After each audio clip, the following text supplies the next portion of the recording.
জনাব, দুনিয়ার জমিনে আপনাদের অনেক প্রভাব, হারাম টাকার গরম আর বেআইনি ক্ষমতার প্রভাবে আপনাদের বিচার চাওয়া তো অনেক দূরের কথা। অবস্থা এমন যে আপনাদের জুলুমের দুনিয়ায় এখন ইনসাফের কথাও কণ্ঠে আনা যায় না। কিন্তু জনাব, আসমানবাসীদের কাছে আপনাদের পরিচয় একদল হারামখোর ব্যবসায়ী, হারামখোর শিল্পপতি, হারামখোর এমপি, হারামখোর মন্ত্রী, হারামখোর সরকারি চাকুরিজীবী, যারা জনগণের সম্পদ আত্মসাৎকারী। আসমানের মহান অধিপতি আপনাদেরকে জনসাধারণের প্রতি আর্থিক ও মানসিক জুলুম করতে নিষেধ করেছিলেন। জনগণের সম্পদ কমিশনের নামে অন্যায়ভাবে ভক্ষণ করতে নিষেধ করেছিলেন। জনগণের দেয়া আমানতের খেয়ানত করতে নিষেধ করেছিলেন। কিন্তু আপনারা হারামখুরির পকেট গরম করা পথই বেছে নিয়েছিলেন। তবে আমরা সাধারণরা অপেক্ষায় আছি সেই দিনের, যেদিন জমিনের দেবতারা আসমানের খোদার ভয়ে কম্পমান থাকবে, যেদিন ক্ষমতা ও জুলুমের পাহাড় ধূলিকণার মতো উঠতে থাকবে, যেদিন বজ্রের সকল শক্তি শাসকদের মাথার উপর পতিত হবে, যেদিন আকাশ ও পৃথিবীতে শুধু আল্লাহর নামই বাকি থাকবে, যে দিনের অঙ্গীকার তিনি কোটি কোটি বছর পূর্বেই করেছেন, যে দিনের নিশ্চয়তা আসমানি কিতাবে তিনি লিখে দিয়েছেন।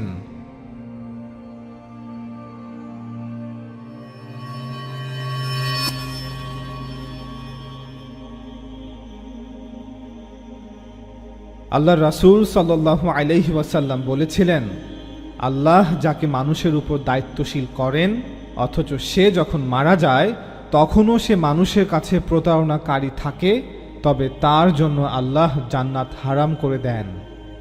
একবার নবী সাল্লাল্লাহু আলাইহি ওয়াসাল্লাম আসাদ গোত্রের এক ব্যক্তিকে যাকাত আদায়ের জন্য সরকারি কর্মচারী হিসেবে নিযুক্ত করলেন, যাকে ইবনুল লুতবিয়াহ নামে অভিহিত করা হতো। যাকাতের মাল সংগ্রহ করে যখন সে মদিনায় ফিরে এলো, তখন সে বলল, এটা আপনাদের অর্থাৎ বাইতুল মালের, এবং এটা আমাকে উপহার হিসেবে দেয়া হয়েছে।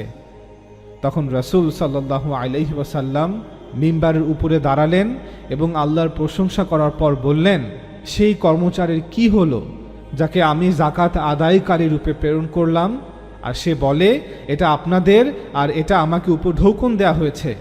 সে তার পিতামাতার ঘরে বসে থেকে দেখে না কেন যে তাকে তখন উপঢৌকন দেয়া হয় কি না?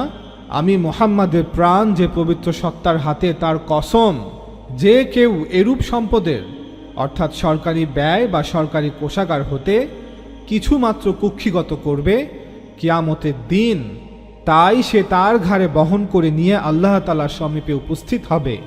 এরপর তিনি সাল্লাল্লাহু আলাইহি ওয়াসাল্লাম বললেন, তোমরা জেনে রেখো, আল্লাহর কসম যার হাতে আমার প্রাণ, তোমাদের কেউ সরকারি কোষাগার হতে কিছু মাত্র গ্রহণ করবে না। তারপর তিনি সাল্লাল্লাহু আলাইহি ওয়াসাল্লাম দুহাত ঊর্ধ্বে তুললেন এবং বললেন, হে আল্লাহ, আমি কি তোমার নির্দেশ পৌঁছে দিয়েছি? বর্ণনাকারী সাহাবী বললেন, আমি এই কথা রাসূল সাল্লাল্লাহু আলাইহি ওয়াসাল্লামের পবিত্র মুখ থেকে সরাসরি আমার নিজ কানে শুনেছি। অতঃপর রাসূল সাল্লাল্লাহু আলাইহি ওয়াসাল্লাম বললেন, আমি তোমাদের মধ্যে যাকে যাকাত আদায়কারী কর্মচারী হিসেবে নিযুক্ত করি, আর সে একটি সূচ পরিমাণ বা তার চাইতেও কম কিছু আমার কাছে গোপন করে, তাই আত্মসাৎ বলে গণ্য হবে, এবং তা নিয়েই কিয়ামতের দিন সে আল্লাহ তাআলার সমীপে উপস্থিত হবে।